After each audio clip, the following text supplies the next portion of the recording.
সিনিয়ররা পূর্ববর্তীতে মেনশন করেছে যে তারা আমরা অলরেডি একটা গায়বানা জানাজা অনুষ্ঠান করেছি এবং এর পরবর্তীতে আমরা কফিন মিছিল করব। এই পর্যন্ত আমার কাছে সর্বশেষ আপডেট সিনিয়রদের পক্ষ থেকে, কিন্তু আজকের মতো। কিন্তু আমি অ্যাড করতে যাচ্ছি এইটা যে পুরো বাংলাদেশ এখন ইউনাইটেড হয়ে গেছে, পুরো বাংলাদেশের ছাত্র সমাজ।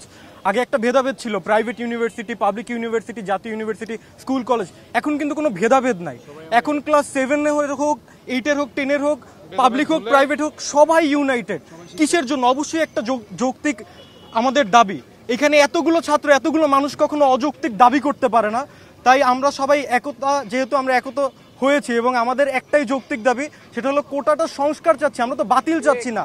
প্রতিবন্ধী হোক বা মুক্তিযোদ্ধা হোক, আমরা অবশ্যই তাদের সম্মান করি এবং তাদের জন্য আমরা কোটা সংস্কার চাচ্ছি, আমরা কোটা বাতিল চাচ্ছি না। আর আমাদের ভাইদের যে রক্ত রাজপথে ঝরেছে তা 52তেও বাদ যায়নি, তা 52তেও বৃথা যায়নি, 52 থেকে 71 পর্যন্ত বৃথা যায়নি। ইনশাল্লাহ 24-এ আমাদের ভাইদের রক্ত বৃথা যাবে না।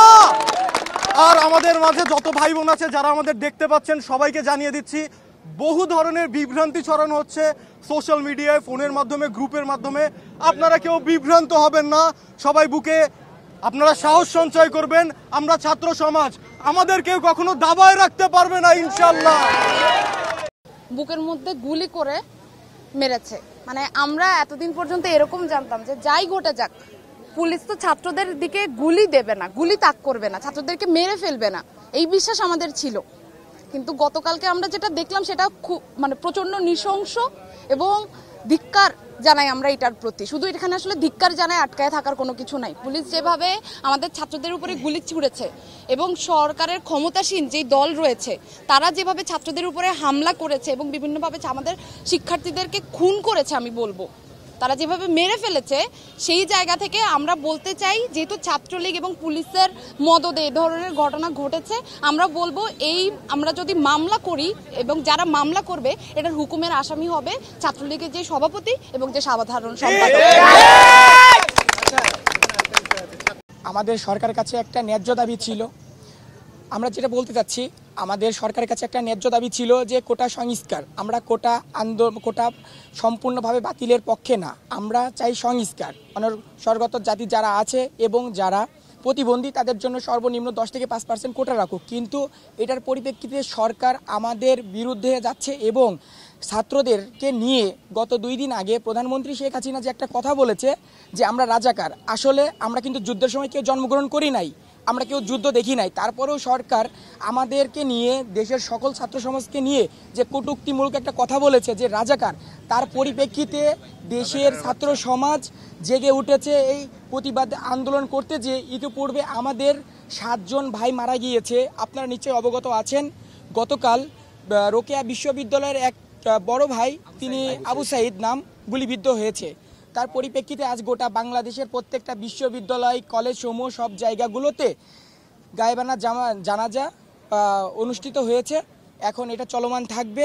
আমরা যৌক্তিক একটা দাবি চাচ্ছি যে কোটা সংস্কার করা হোক এবং প্রধানমন্ত্রী দেশের সকল স্তরে ছাত্র সমাজের কাছে তিনি তার বক্তব্যের কারণে ক্ষমা চান। আপনারা জানেন, কালকে সারাদিন সারা বাংলাদেশে আমাদের বিভিন্ন সহযোদ্ধা ভাই ও বোনেরা নির্মমভাবে আহত এবং নিহত হয়েছেন। এই সংখ্যাটা 5-এরও অধিক বলে মানে আমাদের এখন ধারণা। তো এই ক্ষেত্রে এই 5 জন যে আমাদের শহীদ ভাই, এই 6 জন যে আমাদের শহীদ ভাই, এই শহীদ ভাইদের জন্য আমরা তো তাদের মানে জানাজা অংশগ্রহণ করতে পারতেছি না। এর প্রতীকী হিসেবে আমরা সারা বাংলাদেশে বিভিন্ন স্কুল, কলেজ, বিশ্ববিদ্যালয় এবং আমাদের যেই মানে কেন্দ্রীয় কর্মসূচির যে অংশবিশেষ রাজু ভাস্কর্যের এখানে আমরা হচ্ছে যে মানে আমাদের জানাজার মানে গায়বানা জানাজার কর্মসূচি পালন করছি। এবং আমাদের এই যে 6 জন সহযোদ্ধা ভাই মারা গেছে সারা বাংলাদেশে, এটার আমরা মানে তীব্র নিন্দা জানাই এবং এর মানে সুষ্ঠু বিচার চাই, সুষ্ঠু বিচার চাই। এবং হচ্ছে আমরা এই ধরনের অপ্রীতিকর ঘটনা আর যেন না হয় সেজন্য আমরা প্রধানমন্ত্রীর কাছে আহ্বান জানাই। আমরা সংক্ষুব্ধভাবে আহ্বান জানাই যেন এই ধরনের ঘটনা আরও পুনরাবৃত্তি না ঘটে। আমরা চাই একটা যৌক্তিক সংস্কার আমাদের এই চাওয়াটা নির্বাহী বিভাগের কাছে। আর এই চাওয়াটা নির্বাহী বিভাগের কাছে এই কারণেই যেন ওনারা 1997-এ পোষ্য কোটাটা প্রথম ইন্ট্রোডিউস করছে সন্তানদের মাধ্যমে, যে 30% সবচেয়ে বেশি অন্যায্য যেই কোটাটা নিয়ে আমরা কথা বলতেছি মুক্তিযোদ্ধা কোটা 30%। এই পোষ্য কোটাটা হচ্ছে যে প্রথম সন্তানদের ইন্ট্রোডিউস করছে 97-এ, এটা বর্তমান প্রধানমন্ত্রী।